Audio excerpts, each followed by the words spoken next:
Welcome for some more fixed blade content. If you've been following the channel, I recently finally discovered the cold steel SRK. And I like the design so much I went ahead and picked up a couple 3-4 variants. And one of the things I really like about them are the handles. The design, ergonomics, security, shock absorption really works for me. But one of the reasons why I put off buying an SRK for so long is I was concerned that the blade's cross-section wouldn't make for the sliciest utility tool. And if you refer back to the videos I've done on the SRKs so far, I'm going to say there is a bit of a trade-off between cutting ability and durability, but I think the SRK finds a really effective balance. And I really do like the design. But if I wanted a slicier blade cross-section on that same grip that I love so much, is there such a thing? Well, the answer is yes, and that would be the cold steel Master Hunter. It is a shorter blade, yet has the same 5mm spine thickness as the full-size SRK, but on a full flat grind with, yes, the same exact handle as the full-size SRK. This is the Sanmai version. Picked it up on sale, liked it so much, so while the sale was still going on, I went ahead and picked up, yes, the CPM-3V version. So let's take a close look at these and do a bit of a side-by-side comparison while we're at it.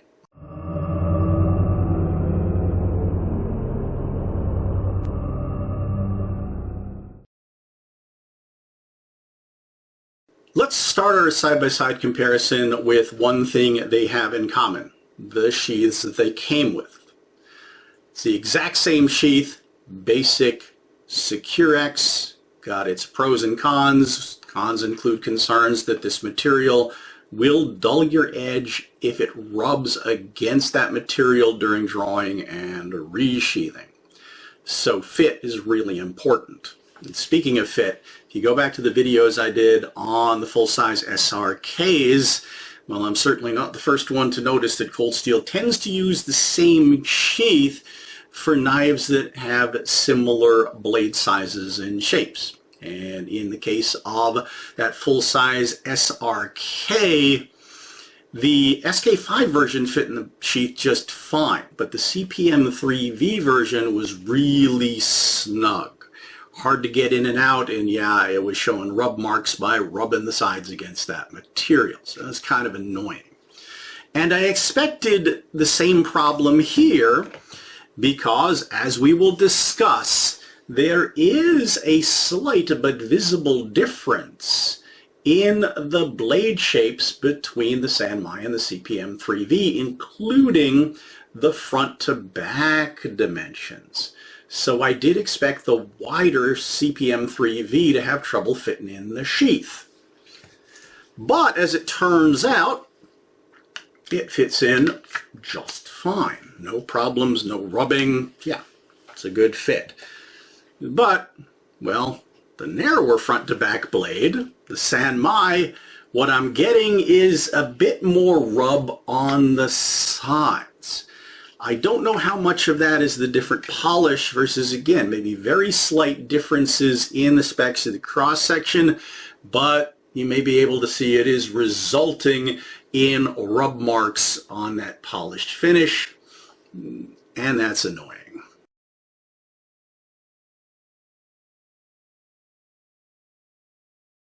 In talking about the friendly ends, since they are identical, we're just going to take a close look at one, but I do want to show you that it is indeed the same exact grip as on the full-size SRK.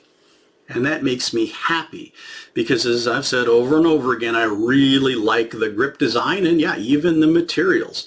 The Cray-X Kraton grip, with its texture, is very secure and very shock absorbing. And the design, very ergonomic. I really like the swell and the flare shapes of it, that clean transition onto the spine for leverage.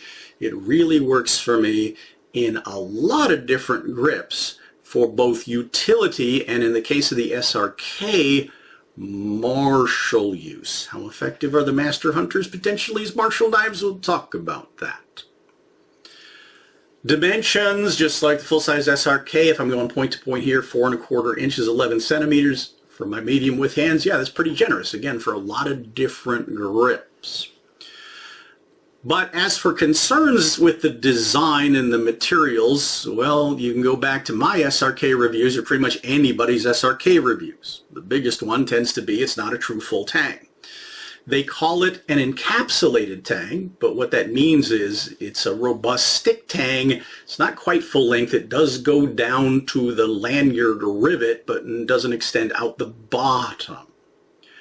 So one concern that folks have is there a failure point there?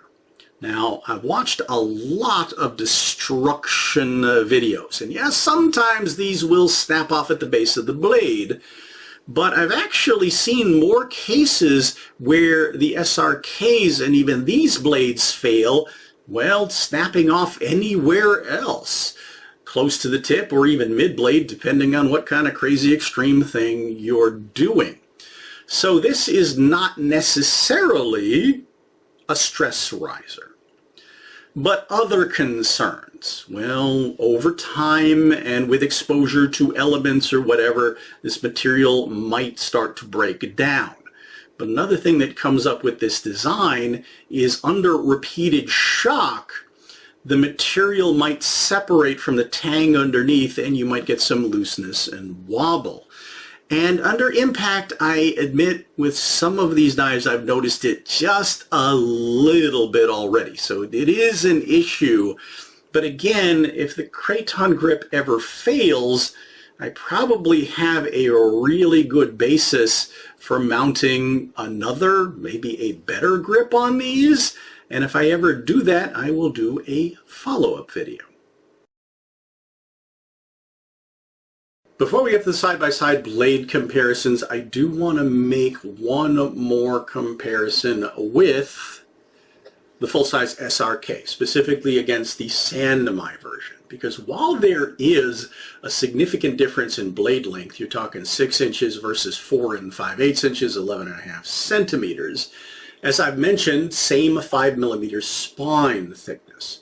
But what I was not expecting, and maybe it's an optical illusion caused by the different cross sections, I expected the Master Hunter to have a wider blade front to back. But in the case of the Sanmai version, these are exactly the same width, 1 1/8 inch, 2.8 centimeters.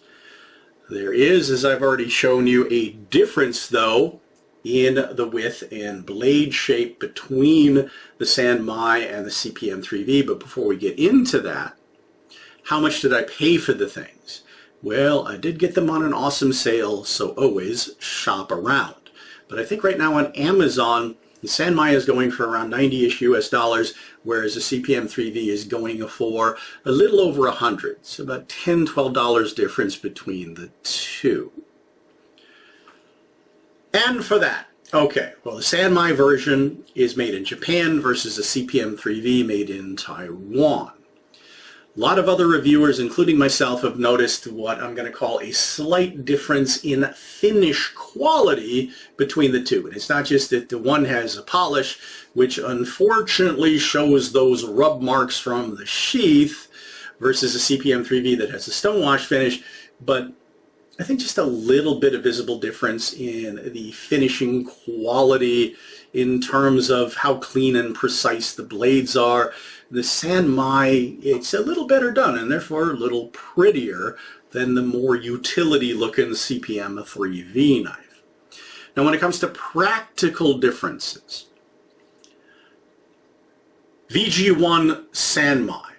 Now, given my experience with other cold steel Sanmai knives, I was expecting VG10, and I don't know how disappointed or not I should be that this is VG1. If you have experience with the two different steels, let me know your thoughts in the comments. I think that they may have gone with VG1, which according to what I've read is slightly softer than VG10. Maybe because it might make it easier to sharpen in the field. If you know for sure, again, let me know in the comments. But my test files are saying probably around 60 HRC versus the CPM-3V, which is more like a 62, 63. Now they both have the full flat grinds with a pretty keen edge bevel on there, so that geometry very similar. We'll see the difference in performance between the two edges of the two steels. But before we get to that visual difference and dimension difference between the two blades, okay, the other things they have in common: blade length, as I mentioned, 4 5/8 inches, 11.5 centimeters, thickness 5 millimeters. Now the weights of both are 6.1 ounces, 173 grams, so lighter than the SRKs, which were 7.5, 7.9 ounces. Overall length, you've got 9 1/4 inches, 23.5 centimeters, just I'm looking down at my notes to give you the metric as well as the imperial. And speaking of the difference between metric and imperial, okay, visually, yeah, I definitely see a difference between the two blade shapes and widths. The Sanmai has a straighter blade profile, and it is a little narrower than the CPM-3V. Also, if you look at the tip geometries, I feel like the belly on the Sanmai is higher versus it being lower and more evenly distributed on the CPM-3V, which gives that 3V a slightly keener tip.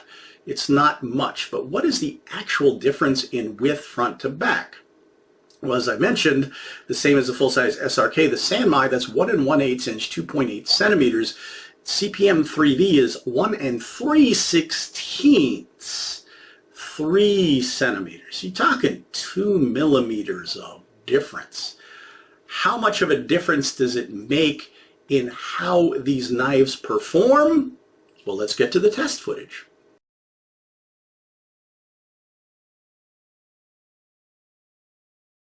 I'm going to go through the Marshall test results kind of quickly, and we'll talk about it more at the end.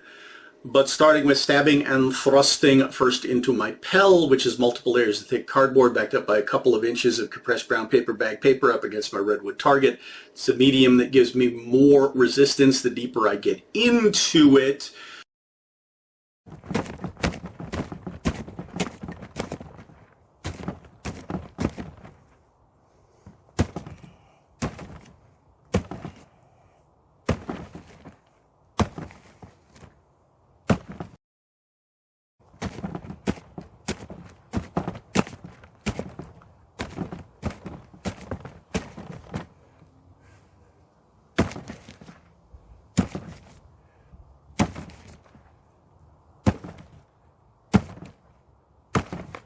I'm going to say the SRKs perform better because of their keener tip geometry, but these weren't bad, and maybe the CPM-3V with its slightly keener tip and more belly penetrated a little bit better with a little bit bigger channel into that media. Both knives, just like the SRKs, those grips ate up that shock, and in all grips my hand stayed put. So I get a lot of leverage behind the thrusting and stabbing. Forward grip, edge facing away from me and towards me. Reverse grip, edge facing away from me and towards me. Then taking it up a notch, straight into the redwood.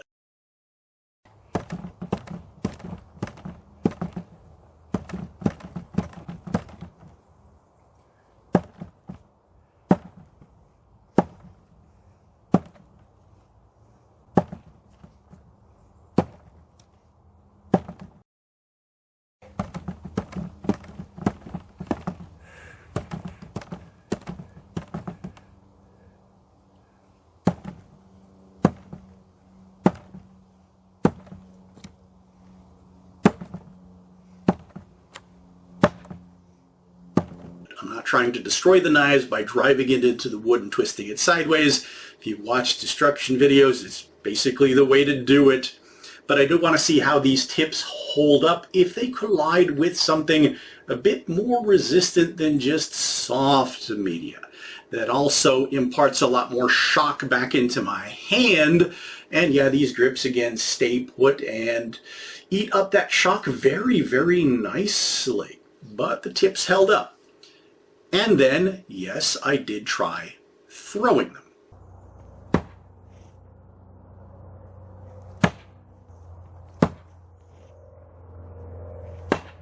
Now, I really like throwing the SRKs, and I'm going to say those do throw better than these. I think it's because of the weight distribution.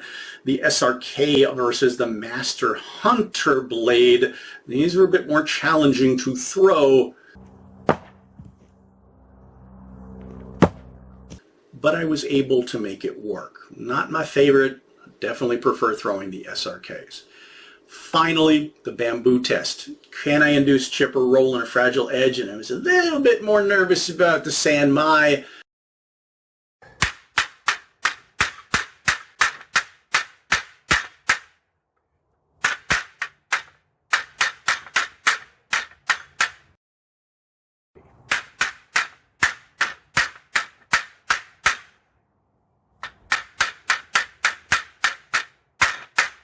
But they both did just fine. In breaking down the utility test results, I'm going to go just a little bit backwards, not only based on the way I usually present the tests, but how I actually did them in real time, starting with batoning vertically longitudinally through a medium-sized log. Now, you can argue that you shouldn't be batoning with your knives, but I found if I am splitting in an arm-sized or smaller branch, I'm a lot more confident doing it with a knife than I am doing it with a hatchet, hawk, or axe. I mean, unless we're talking about a really big, thick log, the concern is, am I going to break the knife doing it, and the limitations I've got of the blade length, but keeping it to a thickness that these blades can handle. They both did equally well and held up just fine to that.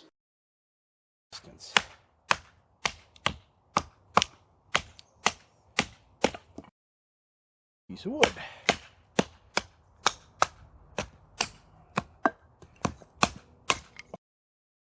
This is some greener fur, which means I'm going to have to clean the knife off after I'm done. But this is the San Mai.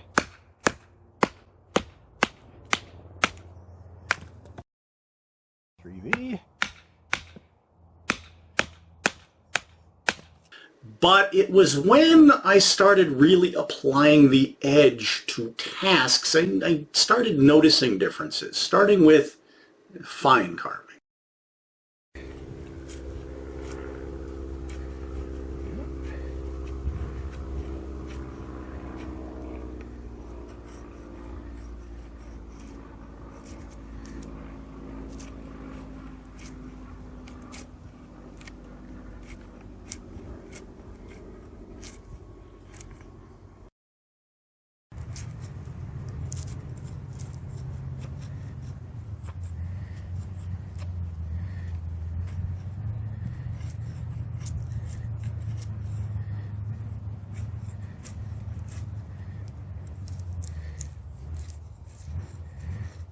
Very similar.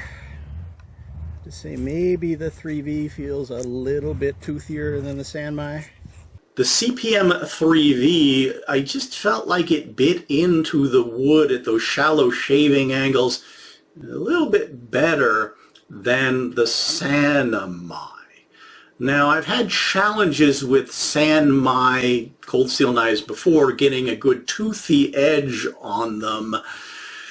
Yeah, the CPM-3V is just, I think it's naturally toothier, and that might be enhanced by the slight difference in the blade shape. And then that became more profound, well, let's say the deeper I got into the material. I'm going to make some feather sticks. Yeah, that's nice. No problem with that, feathering.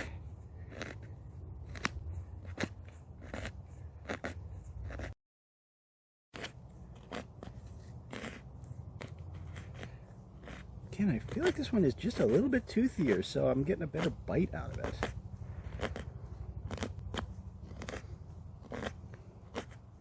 But they're both pretty good. shaping plant stakes out of thin straight branches for our gardening projects. And I do that two different ways. One is to carve the tip, kind of like I'm sharpening a pencil, and the other way is with some accurate fine chopping.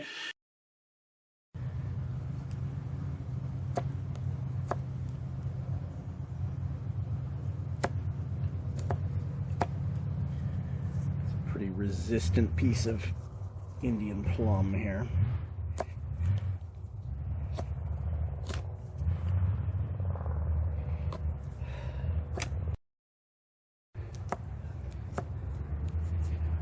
Yeah, I'm going to say this one feels a little bit toothier for biting into at least this material.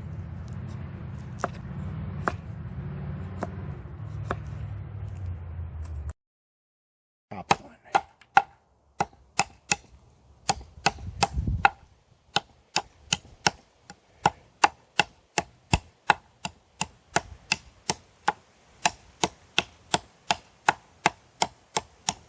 Okay. Again, it bites better. Yeah, I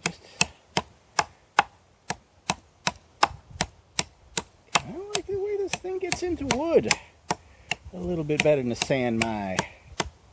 And yeah, I found that the CPM-3V was slightly better at it. Also at splitting those thin branches. And then when it came to actually trying to chop into, well, a slightly bigger branch, because I have a lot of tree trimmings to break down. Neither of these has a lot of mass for chopping.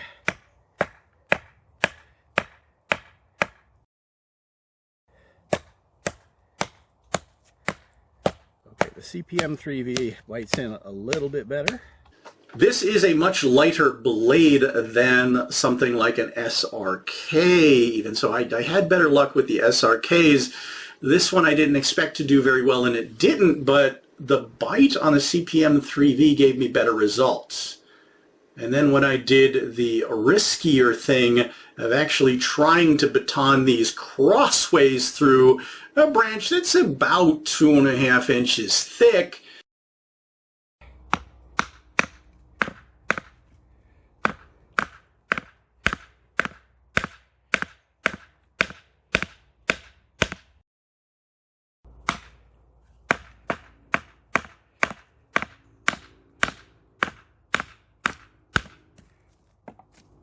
okay, that was a significant difference.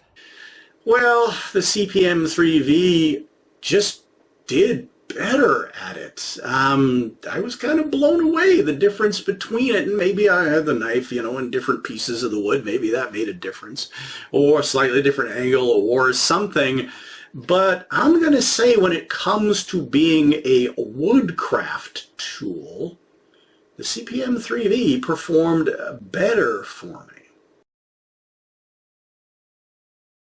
Before we take a look at where the edges are now, I've been carrying them and using these around the house about equally, even though I've had a little bit more time with the San Mai version to cut up cardboard and packaging.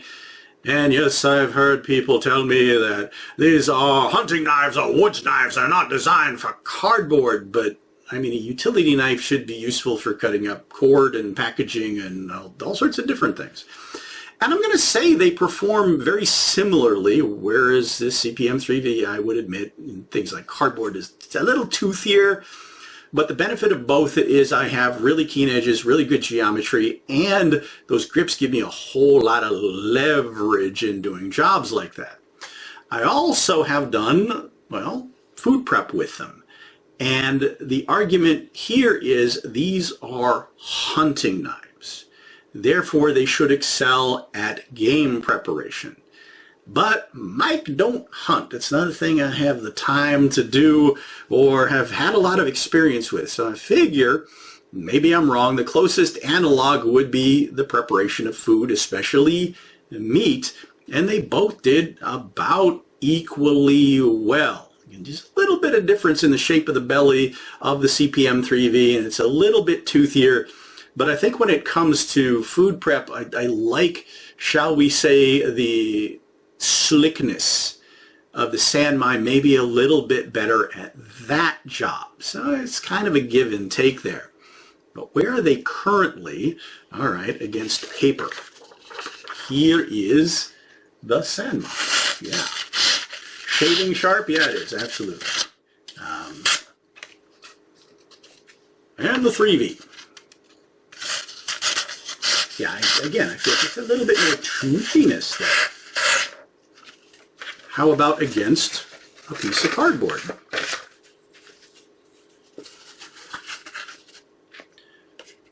Sanmai, nice and smooth in terms of drag through the media. Yeah, it's very nice. And a lot of leverage in the cut.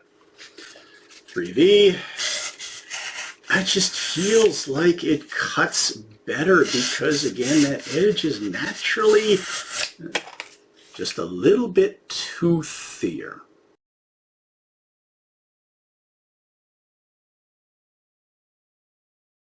Before we get to my thoughts on Marshall usefulness, as always, we need to talk about the balance between Marshall and utility that can make for an awesome everyday carry and potentially help you out with optics. If you happen to be carrying these, and always check your local restrictions, but if you happen to be carrying these somewhere where there are people sensitive to you being armed, and some of those people might be law enforcement, being able to justify your carry as a tool, and calling it a tool and not a weapon, that looks more like a tool than a weapon, that might help you out. I'm going to say these look a lot more like basic utility tools than, say, the SRKs do. A little bit more weapon-like in appearance. And that comes down to fundamental design philosophy. SRK, survival rescue knife, designed to be a combat utility knife, which implies it should be a useful, durable field tool, and it is, but also useful if you need it martially, and it is. But I'm going to say the Master Hunters are, well, very likely designed just to be field hunting knives. And in the comments I got on my knife reviews, it's kind of an even balance. If I'm reviewing a knife that's designed more to be a fighting martial knife, and I'm demonstrating utility tests, I get the blowback, what are you doing using it as a utility knife? It's a weapon. You don't know what you're doing. But when I'm demonstrating a knife that's definitely got more utility design, I get the, it's not designed to be a weapon, it's a tool, what are you doing? But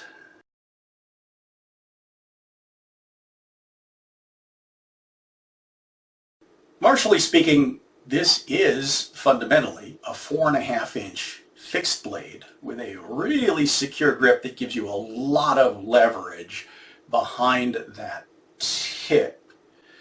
Now, I could compare these to the full-size SRKs, but they're longer and there's more blade mass, so I think a fairer comparison would be with compact SRK.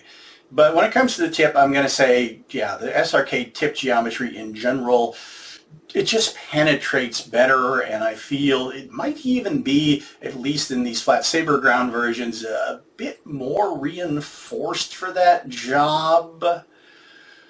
But otherwise, okay, yeah, it's a 4.5-inch fixed blade that I can get a whole lot of leverage behind those tips. In the Pell tests, it didn't do badly. It was effective, and I think the SRKs did better. But when it comes to edge, these I would argue, and you saw in the utility tests, I did a bit slicier certainly than the SRKs. But with a knife of this length and mass, I mean, they're not short swords, I don't consider, realistically speaking, in the forward grip to start with, slashing attacks as being terribly effective. I might be able to make some use out of them. Now, neither of these knives, well, they're certainly not long enough. Again, they're not short swords to do any defensive parrying actions with, or strike with the spine, or strike with the flat. And they don't have any back edges for back cutting or anything like that. But I don't think they have mass to make effective snap cutting. And even in slashing, because they're kind of short and substantial, if my opponent's wearing thick clothing, and we can talk about this in future videos. When we get into shorter knives, again, that are not short swords, if I'm going to do any slashing, I really feel like I need to cut, to carve, to put more leverage behind what I'm doing to get that penetration through media. And if you consider in your martial arts training that cutting at different angles combines very well with stabbing, it's a great practice. But I'm going to say, practically speaking, if my life were on the line, I see a lot of these demonstrations done against, you got the knife and he's unarmed, or what, that makes me cringe. If I've got somebody else, let's say, equally armed with another edge weapon who is bound and determined to, well, put it in me, as it were, I don't think I'm going to waste, thinking of the time I'm spending cutting could be better spent using the tip. I'm also not one, we'll talk about this in future videos, to necessarily do like the repeated sewing machine thing. Again, if I'm going to use my time, I'm going to alter my targets and go for different openings. And that can basically be anything I can reach, high, low, inside line, outside line. And I'm going to say again, these tips are perfectly functional. I've got enough blade length and I've got a lot of security in the grips to give a lot of leverage without fearing that my hand is going to slip up into danger. And that includes edge facing away from me and towards me. And I think I'm going to get into this in another video talking about cutting that happens during the thrust, so stay tuned for that. But okay, we need to talk about how they function also in reverse grip. Now, just like the full-size SRKs, these grips are thick enough that they do not indulge my bad finger twirling habit. I'm still going to do it. You've still probably seen me do it during the video. It's the thing I fall back on because I've been doing it forever and I'm lazy. It's just a reflex, but it's not secure, and if it goes wrong, it's going to go wrong bad. And speaking of go wrong bad, as I always warn you, never transition a knife when you're within reach of your opponent, and consider that adrenaline, even in a sparring situation, is going to destroy your fine motor control. So if you're going to transition a knife, do it in two hands with plenty of a room and calm, or you're just going to have to use the knife however it is in your hand, which is why I train in all grips. However, as I mentioned in the SRK videos, the nice flare and the lanyard hold for indexing, these are really great for pinch flipping, and when they're in the reverse grip, it gives me a powerful stab. Again, talk about that in other videos. Length of blade, this definitely falls in the range of what I call my short knife paradox, where I feel like I don't have very good tip control with a really long knife in reverse grip, but also I feel like I'm losing leverage in the slash. Here again, it's not so much of a speed slash, but the idea that at very close range, I might be able to carve this edge into a target. But again, if this is going to be a fast, violent, life or death confrontation, there may be an opening. Just like when I'm fighting empty-handed, you see and you more so feel your openings. To get an edge in, I'm probably going to make best use of that interval, that tempo, by where I can put the tip in.